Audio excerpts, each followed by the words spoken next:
Tudo Boa bem? noite, Thaís.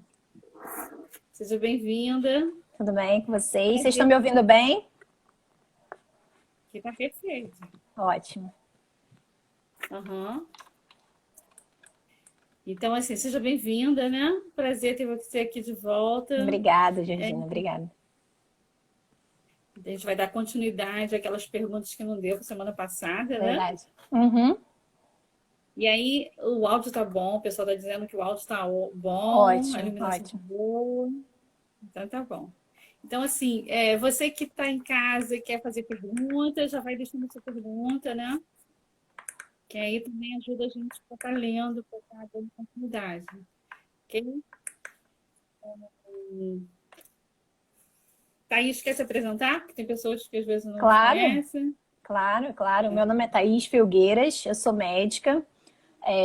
Atualmente sou residente da Unirio, de endocrinologia, e a gente vai falar um pouquinho sobre a Covid, sobre medo, bater um papo bem descontraído, tá? Para que a gente possa dar informações, mas de uma forma mais leve, mais tranquila, tá? Vocês podem perguntar a hora que vocês quiserem, Georgina vai estar de olho nos comentários, né? Enquanto eu estiver falando, e eu vou estar de olho nos comentários enquanto ela estiver falando, tá? Para a gente tentar abraçar o maior número de perguntas possível, tá bom? Fiquem à vontade, podem fazer perguntas, sejam bem-vindos. Ok. Então, vou começar então com o pontapé das perguntas da semana passada, né? Tem algumas perguntas da Certo. semana passada e algumas dessa semana. Então, com relação à vacina, como é que está esse processo de vacina? Olha, no mundo inteiro as pessoas estão atrás, né, da vacina para o Covid. Há uma participação mundial, né, de vários governos, da indústria farmacêutica. Tem várias pessoas, né, empenhadas em conseguir essas vacinas. Atualmente tem em torno de 10 vacinas que já estão em fase clínica, né, em fase de teste em humanos, né, que a gente passa por inúmeras fases, por 3 até mais fases, dependendo do tipo de medicamento. Tá? E tem 10 vacinas atualmente no mundo que estão em fase em teste em humanos já. Inclusive, tem duas, né? Uma inglesa e uma chinesa, que vão usar voluntários do Brasil. Então, tem quase 9 mil pessoas que estão já inscritas no programa dessas vacinas e que vão receber essas doses e vão ser acompanhados para ver a eficácia, né? Na verdade, a eficácia da vacina é a quantidade de pessoas que geram imunidade quando recebe a vacina. Mas tem em torno de 10 no mundo já em fase de teste em humanos. Assim, o resultado é muito promissor, né? A gente espera que em breve a gente consiga ter um resultado robusto para que a gente possa produzir em larga escala e vacinar a população, que é o ideal. Então, mas já está acontecendo? Não, vai O que é acontecer. vacinação? A fase de teste? Então, tá em É. processo de seleção das pessoas ainda. Mas já tem uma estimativa em torno de uns 10 mil brasileiros já inscritos e aprovados para fazer parte do teste, né, mundial e reúne gente de vários países, né, pessoas de várias idades, né, com comorbidades, algumas, outras não, para a gente ver a segurança e a eficácia da vacina. Legal. Então, aqui tem uma pergunta. Eu gostaria que você falasse sobre o pânico desenvolvido na pandemia, quando as pessoas não conseguem sair de casa e acabam por prejudicar a própria saúde. Então, aí Essa é para é, você, Georgina. é, então, o pânico, no caso, ele às vezes é individual, às vezes é coletivo. Dá uma olhada aí, Thaís. Vai olhando, então, enquanto eu falo as perguntas. O pânico, às vezes, é individual, né? Às vezes, uma pessoa só em casa começa a desenvolver um pânico. Por exemplo, a mãe. Se a mãe começa a desenvolver um pânico e começa a passar esse pânico para o filho, para o marido, isso vai ficando coletivo, né?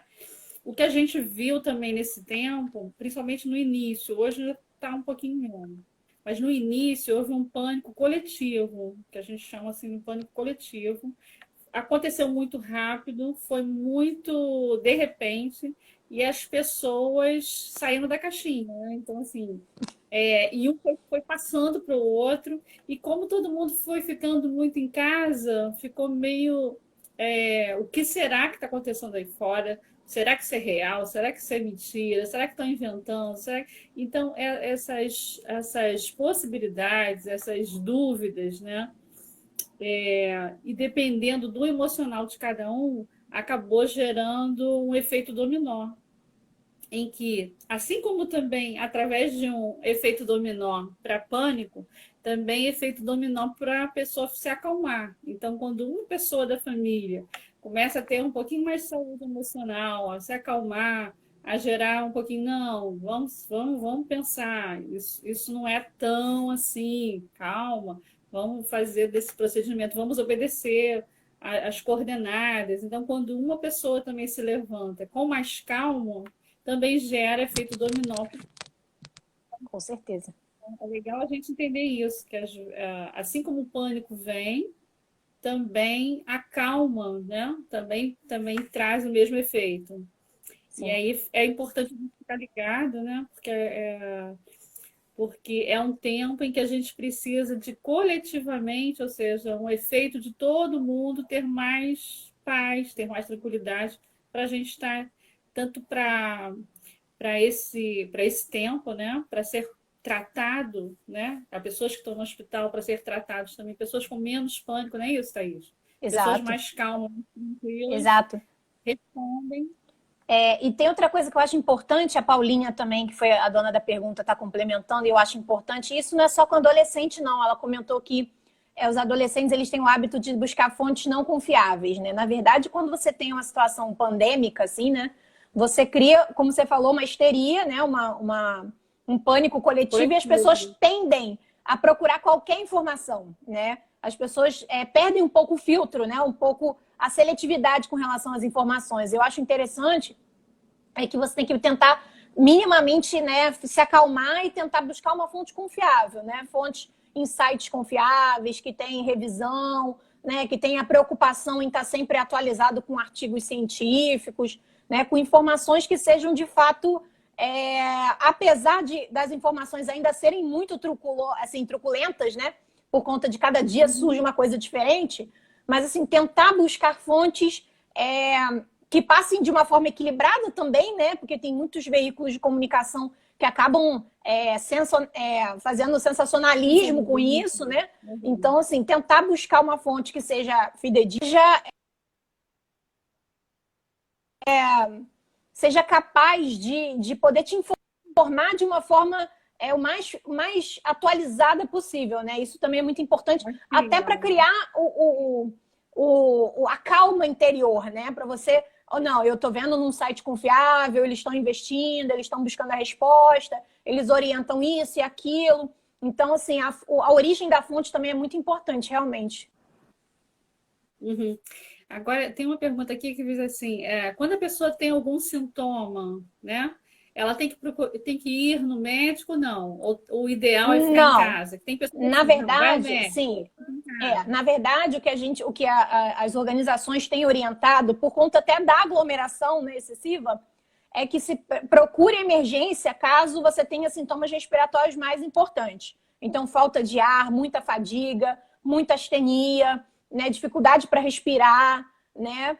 Assim, febre, tosse, uma coisa branda, uma febre baixa, que você consegue controlar com antitérmico, a princípio para se fazer o isolamento domiciliar, né? À medida que vai evoluindo, ou a febre não cessa, fica muito tempo, ou fica muito alta, né? Começa a não ceder com remédio, fica mais cansado, com falta de ar, aí sim é a hora de procurar emergência, tá? Até porque quando você procura a emergência muito agudamente, você acaba não desenvolvendo todos os sintomas, né? Então, você pode ter várias coisas ali, pode ser uma gripe comum, pode ser um resfriado comum, pode ser uma sinusite, uma coisa, né, que você também não se expõe a gente, porque na emergência a gente espera que a maioria dos pacientes estejam com a Covid, né? Então, a gente não se expõe de forma arbitrária a pessoas que provavelmente realmente estão com a doença.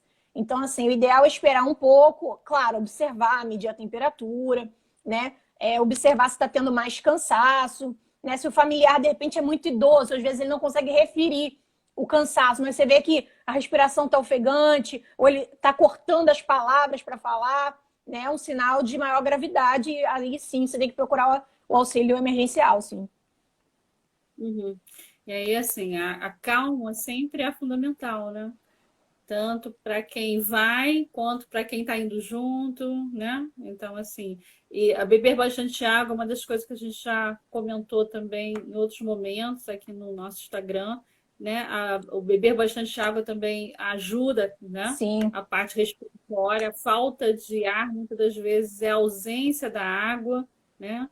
Então, assim, é importante a gente estar bebendo muita água. E então, mais uma pergunta aqui. Então, distúrbio de sono em tempos de isolamento, como criar uma rotina saudável? Tá havendo, é uma das falas, tem muita gente falando que nesse período está havendo muita dificuldade para dormir. sim. E aí mistura um pouquinho do físico, que a Thaís vai falar, e um pouquinho do Certo. emocional, Sim. tá? Então, vamos É, ver como é é isso. muito combinado. E o sono é uma das coisas que exige muita interdisciplinaridade, né? Assim, não é uma questão, às vezes, orgânica só, né? Às vezes, muitas das vezes, a gente está ansioso e aí dorme mal, né? A gente fica preocupado com amanhã e acaba não dormindo. Né? Assim, as orientações médicas que normalmente a gente faz são bem simples, assim, às vezes é até difícil de convencer o paciente que é tão simples, né? Na verdade. É assim, em tempo de pandemia, idealmente a gente buscar ter uma rotina apesar da pandemia, né? Eu sei que muita gente está em home office, muita gente está desempregado mesmo, né? O ideal é se criar uma rotina, acordar cedo, fazer atividades da casa, né? Criar uma rotina de fazer a comida, de repente ler alguma coisa, se especializar em alguma coisa, ou ler simplesmente um livro de literatura normal.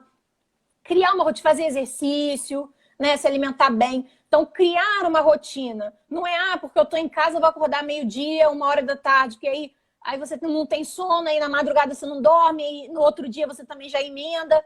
Então, assim, cria uma rotina. Se você acordar às 5 da manhã, claro, não precisa acordar às 5, mas acorda umas 7, né? Faz uma higiene tranquila, né? Cuida da saúde, toma um solzinho, sabe? Cria uma rotina. Outra coisa que é muito importante que os especialistas falam, e isso é verdade, é questão da higiene do sono. O que é isso? É um preparativo que você tem que fazer em torno de umas 2 a 3 horas antes de você ir dormir, que te ajuda, auxilia na questão do sono. Por exemplo, no jantar, comer sempre coisas leves, né? Porque a má digestão, né? Quanto mais pesada for a comida, mais digestão você precisa fazer, e isso piora a qualidade do seu sono. Você acaba tendo refluxo, não consegue ficar deitado, tudo mais. Outra coisa, evitar coisas estimulantes à noite, cafeína, Red Bull, canela, coisas assim muito termogênicas que te aceleram, né? Se você é mais ou menos tolerante, Coca-Cola, né? Que tem muita cafeína. Tentar diminuir isso, trocar por um chá, um suco de maracujá, uma água de coco, uma coisa mais leve, né? Outra coisa que é muito importante hoje em dia tem sido o mal do nosso século, né? Que é o celular. Né? O celular, ele emite uma coisa que a gente chama de luz azul. Né? Essa luz azul, ela manda uma mensagem para o nosso cérebro de alerta. Ela impede que a gente entre naquela fase de descanso, né? Daquele sono, né? Aquela coisa... porque o organismo ele se prepara para dormir, né? Ele tem neurotransmissores que trabalham com isso e ele impede, né? Ele atrapalha a produção da melatonina, que é um hormônio endógeno nosso. A gente tem esse hormônio, produz, e a luz azul ela inibe a liberação da melatonina. Então, o organismo entende que você ainda está na ativa, que é a luz do computador, que é a luz da televisão, que é a luz do celular. Então, se você 2 a 3 horas antes conseguir evitar de usar o celular, né, ou evitar de usar o laptop, principalmente com a luz apagada, né, o ideal é não usar. Mas se for usar, liga a luz acesa, a luz branca, né, para você poder nem forçar a vista, né, não criar problemas de visão e nem atrapalhar a produção da melatonina, a liberação da melatonina, para que você consiga... Porque a melatonina ajuda a sinalizar para o organismo que está na hora de dormir. Então, quanto mais tempo você usa o celular, usa no escuro, usa mais à noite, na madrugada, mais dificuldade você vai ter de dormir. né? E como a Georgina vai falar, a questão da ansiedade, né? Lidar com a ansiedade, lidar com a preocupação, lidar com os pensamentos que eles vêm, como é que eu vou fazer com o emprego, como é que eu vou fazer com as contas, como é que eu vou fazer com relação à saúde, né? Como é que eu vou me esconder desse vírus. E todas essas questões, né, serem trabalhadas em conjunto para melhorar a qualidade do sono. Então, uma das coisas que atrapalham muito o sono é a ansiedade, né? A projeção de algo que ainda não aconteceu, mas que a gente já projeta, já é real, né? O imaginário já é trazer algo que está no futuro para o hoje. E quando a gente pensa e gera uma imagem, gera também um sentimento. Então, é muito comum, a gente ainda não aconteceu, mas se a gente pensou naquilo, a gente já está naquele lugar e o corpo já responde, palpitações do coração, a gente começa a suar e a gente nem está ainda naquele lugar, né? Então, é importante dar uma controlada na ansiedade. Como a gente deve controlar, principalmente à noite, a ansiedade? Então, como é que a gente deve controlar? A gente controla, uma das técnicas, né? Tem várias ferramentas, mas eu vou estar passando uma. Uma delas é ter sempre à mão um caderno, um bloquinho, onde você coloque os seus desafios, ou seus medos, ou seus alvos, aquilo que você tem que resolver, porque é muito comum à noite, quando você deita, vir coisas que você tem que fazer. Então, você não só vê as coisas que a gente tem que fazer, como a gente faz. A gente faz na cabeça. E aí tira o sono. Então, se é para fazer e não é a hora de fazer, a gente transfere da cabeça para o papel, para um caderno, para um bloquinho. Então, acorda, tem que comprar isso no supermercado, coloca lá.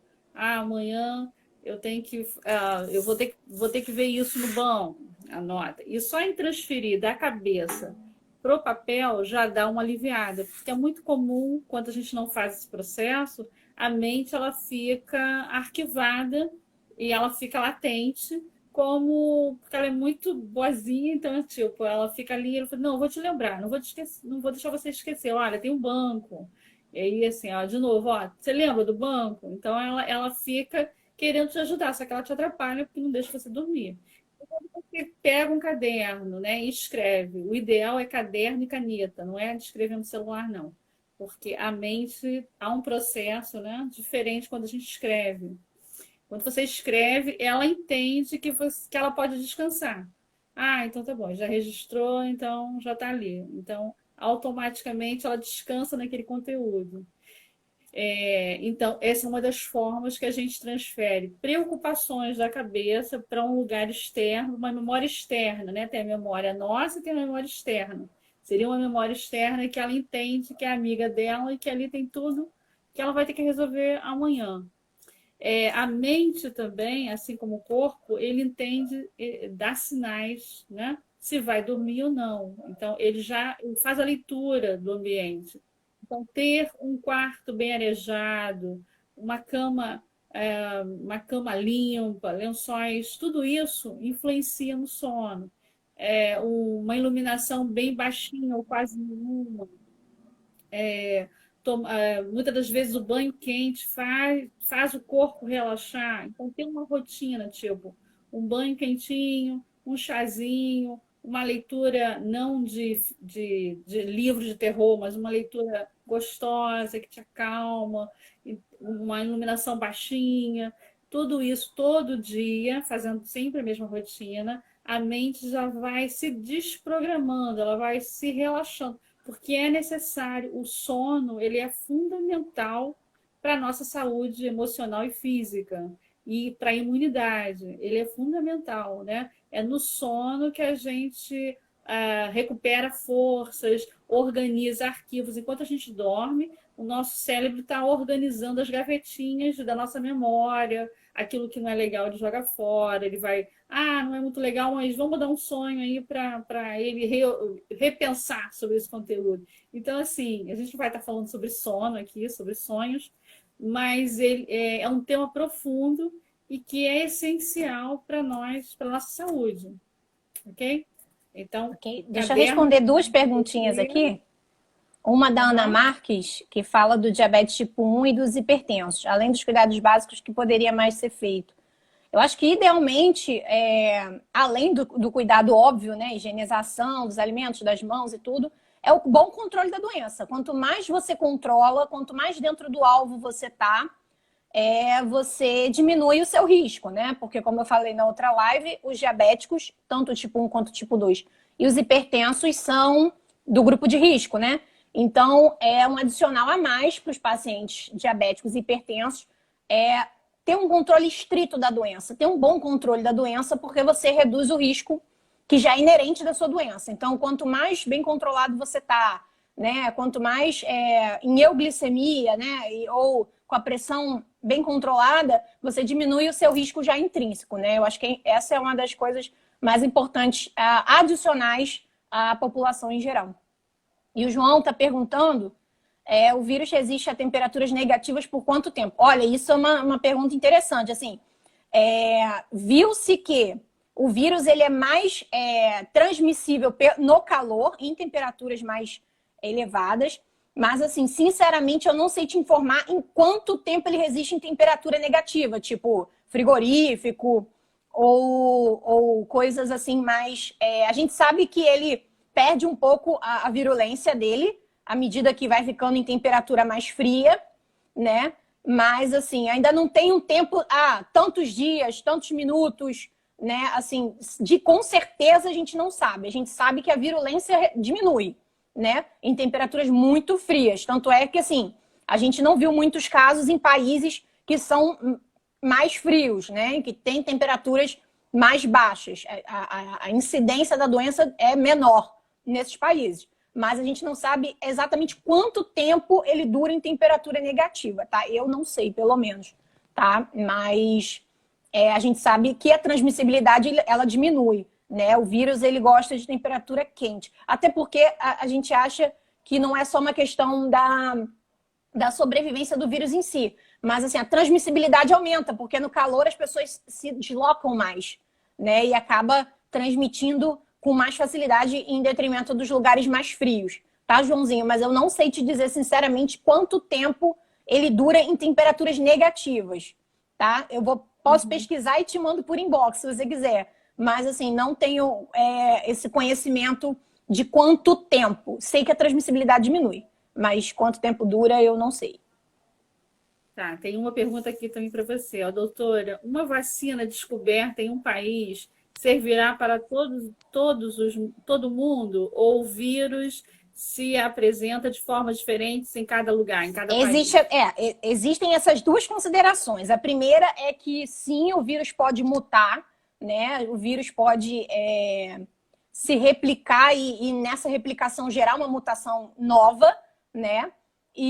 Mas o que acontece? Esse antígeno que eles usam para a criação da vacina, eles tentam, mesmo naqueles que mutam, eles tentam usar uma partícula que tenha uma menor taxa de mutação, ou seja, que cubra, mesmo que ele mute, que ele cubra parcialmente aquele vírus também, né? Porque o vírus, a mutação, ela não é toda. Por exemplo, se a gente tem um vírus de uma estrutura X, quando ele muta, ele não muda toda a estrutura, ele muda um aminoácido, um pedacinho.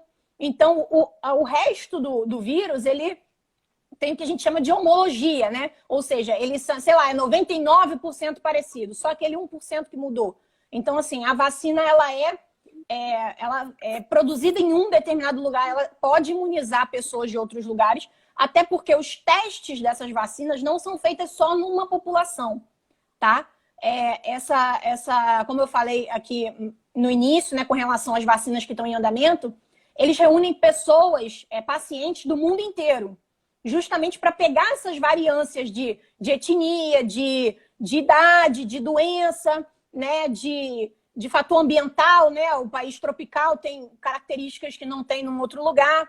Então, assim, pelo fato das vacinas serem testadas em pessoas do mundo todo, a chance de que uma vacina imunize a maioria da população, independente de onde ela esteja, é grande.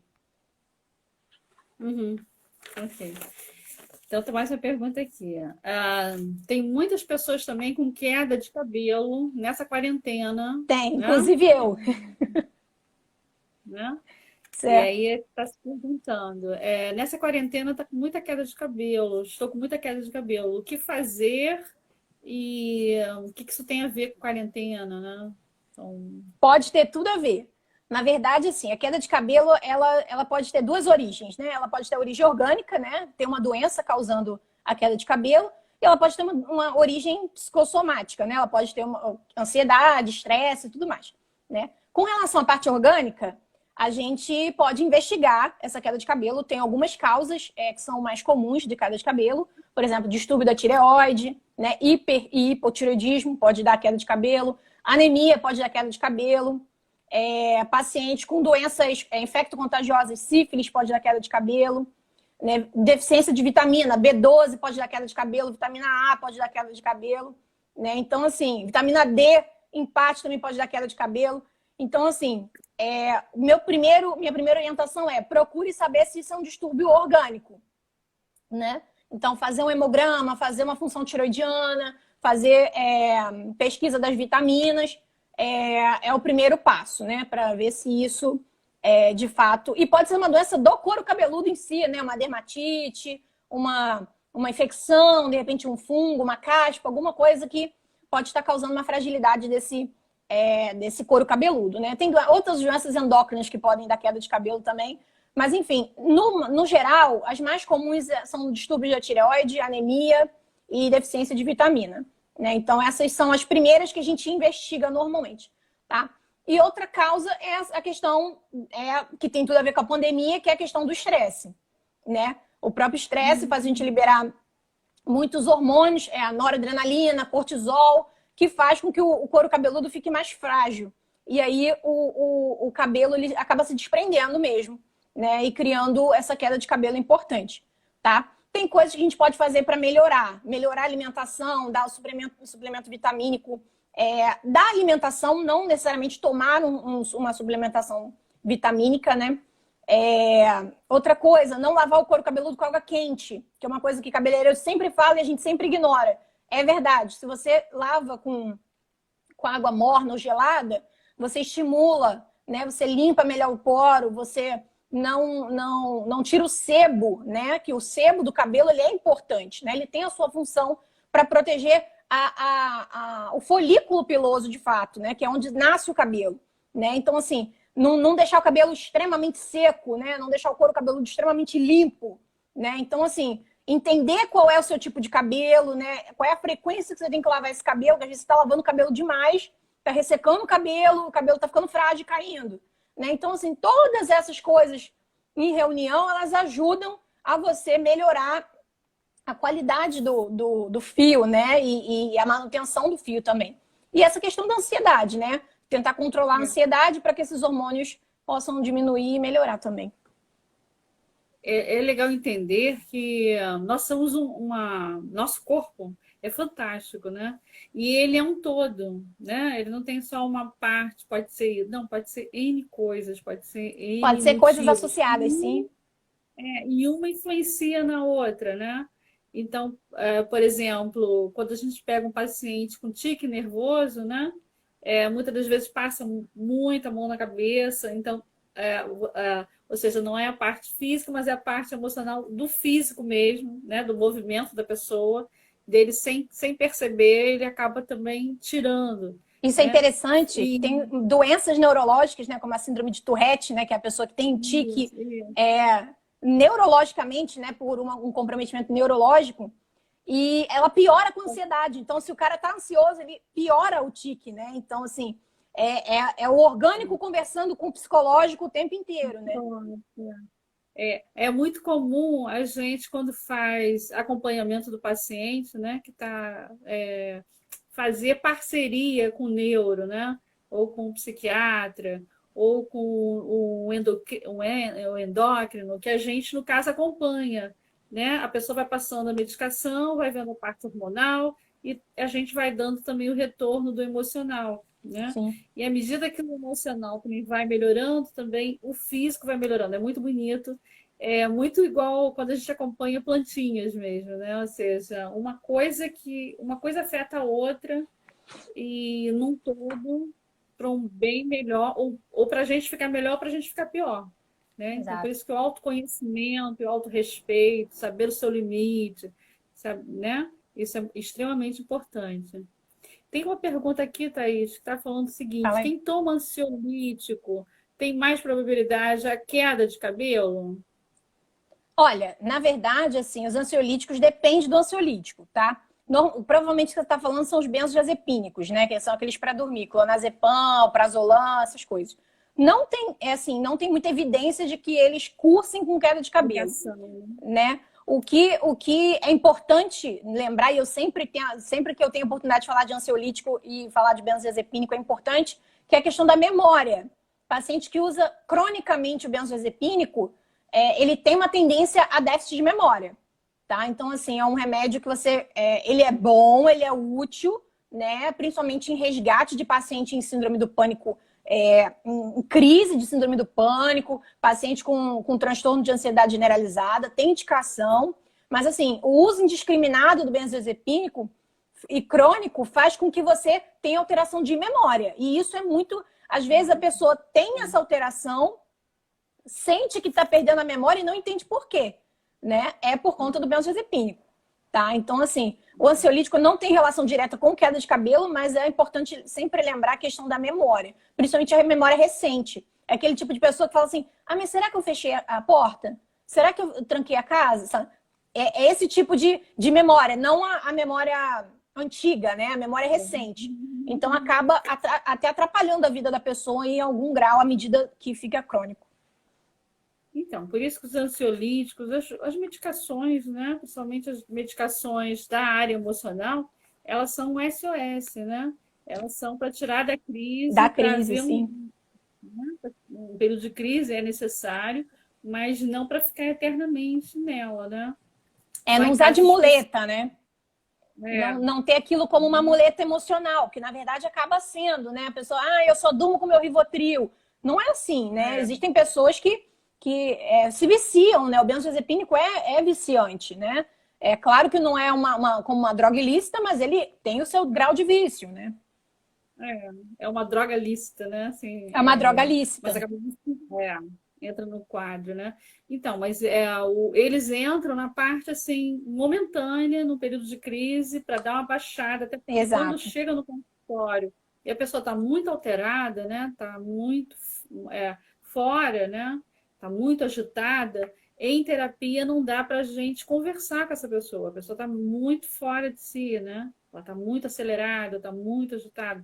Então, a gente normalmente recomenda, né, o psiquiatra, o neuro, dá uma medicação, a pessoa baixa, vem para a terra, fica um pouquinho mais calma, e aí sim a gente pode ir tratando da raiz do problema, e aí Exato. melhorando a raiz, automaticamente dorme melhor, né, pensa mais devagar, então desacelera, né? Porque também só a medicação tende só a trabalhar o físico. Então, se E você o tomar um agudo comprimido, não trata a causa, né?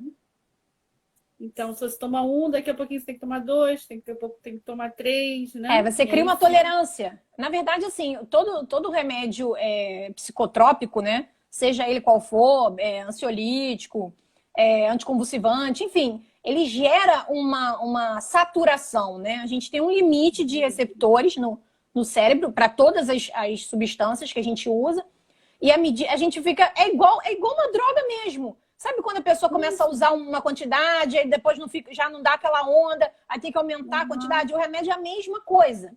Só que o remédio é uma coisa lícita, né? Mas assim, tem todos os malefícios envolvidos, né? Com seu uso crônico, né? Alguns dá ganho de peso, alguns dá déficit de memória, como eu falei, os ansiolíticos e tudo, né? Altera função de hormônios, função tiroidiana, glicemia, tudo isso, né? Então, assim, não deve ser usado como muleta, né? Eu acho que ele deve ser usado como um resgate, como você falou. Agudamente tirar a pessoa da crise para ela poder ter a condição de poder se estruturar e procurar um auxílio emocional, né? Procurar a raiz, como você falou, do problema, né? Ser tratado pela raiz, né? Não ficar enxugando gelo a vida inteira. É.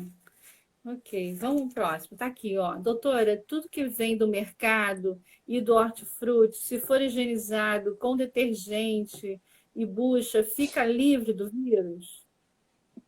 Fica livre, porque, como eu falei na live passada, ele se acumula, né?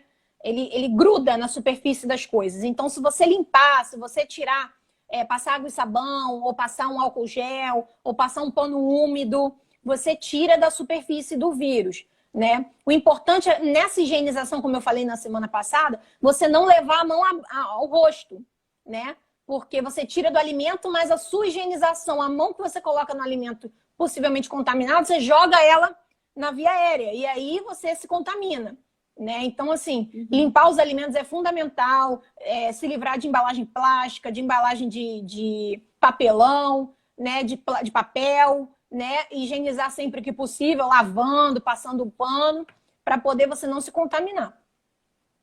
Então, e uma dica também que eu vou dar, tanto bem para a gente quanto para o próximo. Quando for a lugares, a hortifruti principalmente, a lugares que a gente vai escolher as coisas, não ficar palpando, porque, né, a gente acaba transmitindo ou pegando. Então, respeita também o Exatamente. próximo. Então, ou usar luva, ou mesmo o saco do hortifruti enfiar Isso. para mexer nas coisas, Sim. né? Porque é muito comum, tem algumas pessoas que ficam palpando e depois deixa, depois aperta outra fruta, e isso vai, ou pega uma caixa, então olha, observa, vê o que quer comprar e pega de uma vez, né? Então é Exato. bom tanto para nós quanto para aquilo que a gente vai deixar, né? Então é o respeito por nós e pelo outro, tá? Tem uma pergunta aqui, o que fazer para não atrapalhar na memória? Então, na verdade, nesse caso, de novo, o distúrbio de memória ele não é só por causa do ansiolítico. Existem vários outros casos de distúrbio de memória, né? Mas, assim, o uso crônico dessas medicações pode levar a perda de memória. O ideal, com relação, se for a causa exclusivamente da medicação, tentar o desmame, tentar diminuir, né, o uso, né, e poder, porque ela acumula, né? O ansiolítico, ele tem uma meia-vida muito longa. Então, às vezes, até meses depois que você suspende o ansiolítico, ainda tem ansiolítico circulando, porque o metabolismo dele é muito lento, a meia-vida é muito longa, né? Então, assim, se for exclusivamente por conta do ansiolítico, diminuir, tentar usar a menor dose possível, né? E sempre, se for muito incômodo, tentar buscar uma outra causa. Tá, então aí eu também vou dar uma dica da área emocional. Esses ansiolíticos, no caso, principalmente na área emocional, nesse período de pandemia, a gente tem recomendado a pessoa não parar. Por quê? Só se tiver acompanhamento de quem passou, do neuro, do psiquiatra, né? Porque é muito comum, às vezes, a Sim. pessoa, por conta própria, parar. E nesse Faz período de gatilho. pandemia, a gente está num período, assim, bem, né? Quem trabalha na área emocional sabe, né? Bem Turbulento. delicado. Uhum. Então, se está tomando ansiolítico, se está tomando medicação nesse período, bom. Não é o momento de parar, né? Assim, a gente não está no momento ideal, sim. Acompanhado, né? Acompanhado. Uma das coisas que a gente trabalha no nosso consultório é através do floral de bar, porque não afeta a parte física, né? Porque a medicação, normalmente as drogas, elas acabam afetando. Já o floral a gente gosta porque é uma medicação que dá um resultado bom na área emocional sem criar dependência. Ele vai exclusivamente no emocional, trabalho emocional, né? E junto com a terapia, né?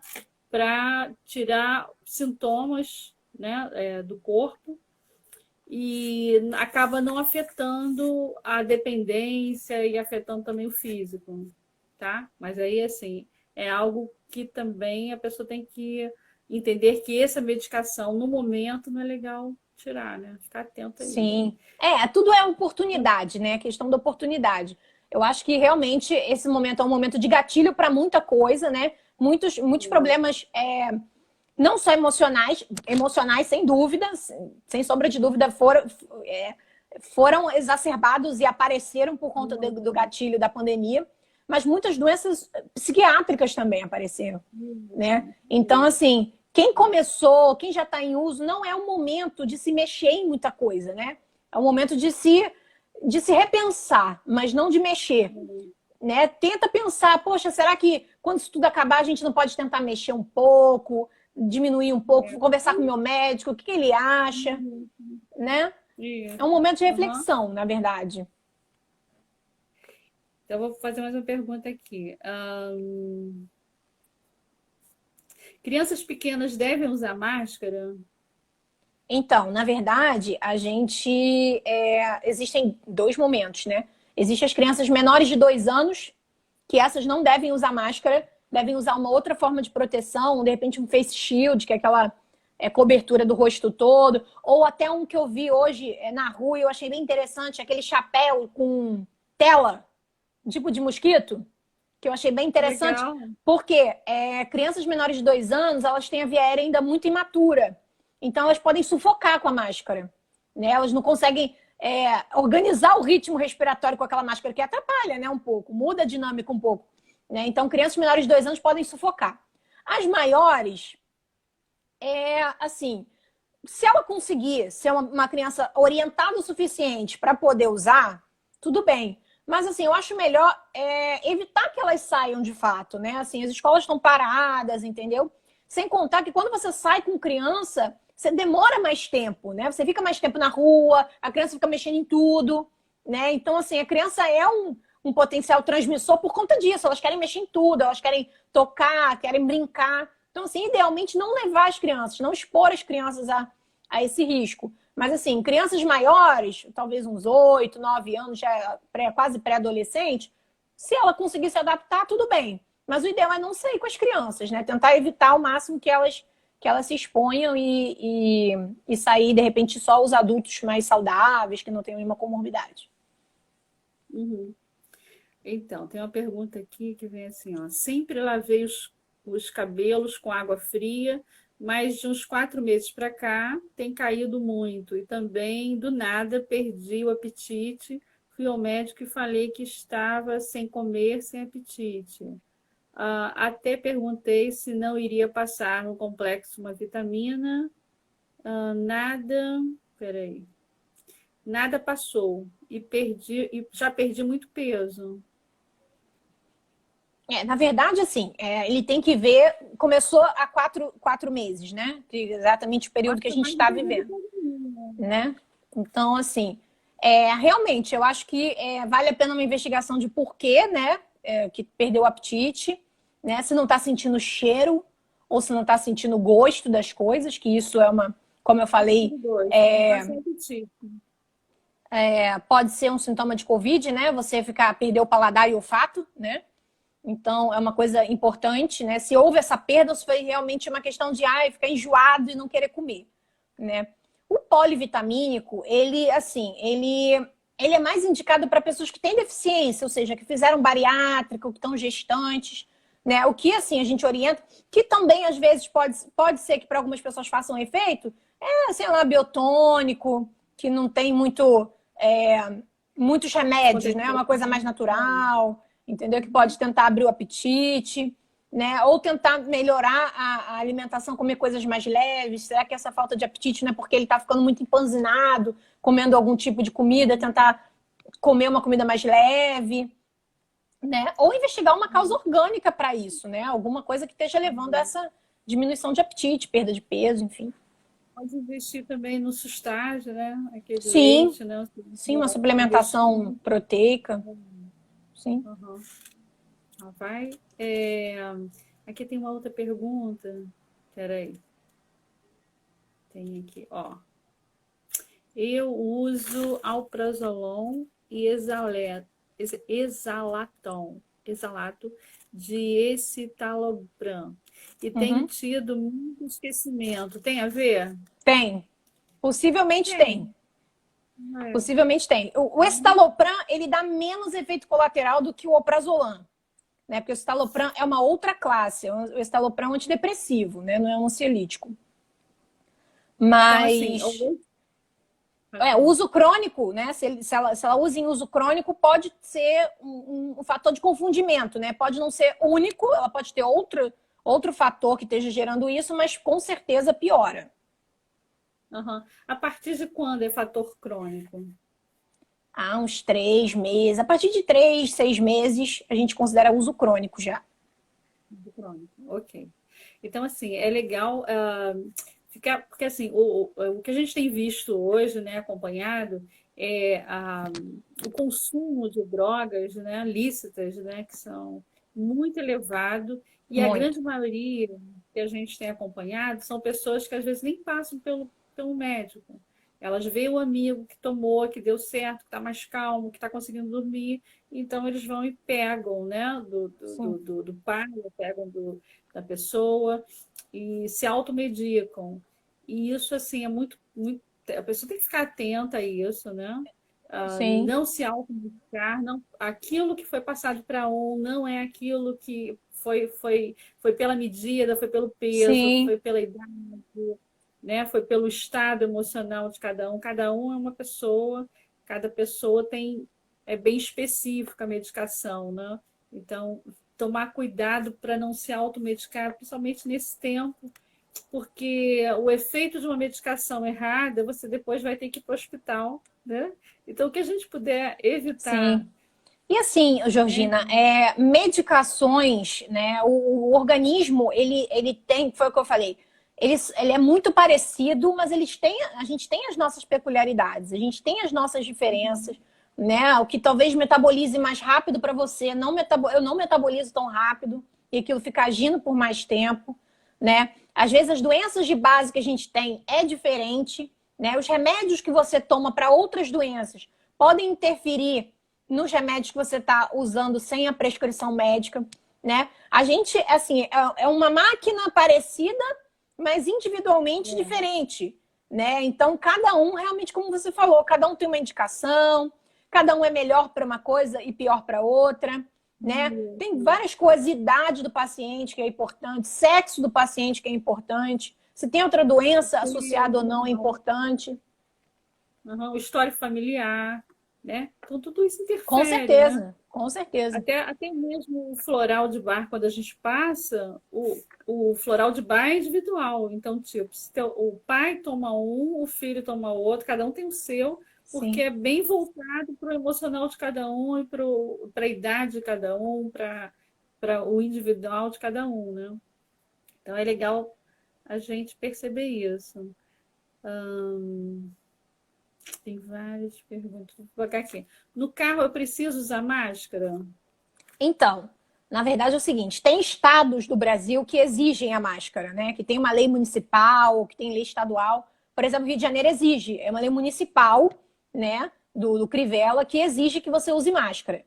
Assim, com relação a se deve usar ou não, claro, onde tem a lei, o ideal é usar, senão você vai ser multado. Mas em lugares que não tem a lei, por exemplo, você tem que pensar o seguinte: você está sozinho no carro? Porque se você estiver sozinho, você pode facultar o uso da máscara, né? Se eu tô sozinho, o meu carro só tem eu, né? Obviamente fazer higiene dos locais, né? Volante, né? Pegador da maçaneta e tudo.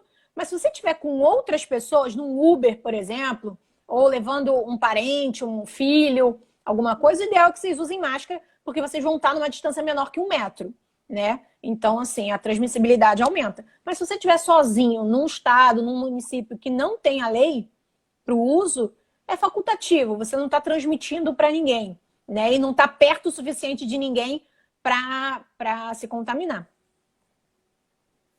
Ok. Aqui, no caso, a gente vai. Tem várias perguntas, né? Mas a gente vai encerrando por causa do tempo, né? Senão vai. Então, vamos para essa última pergunta.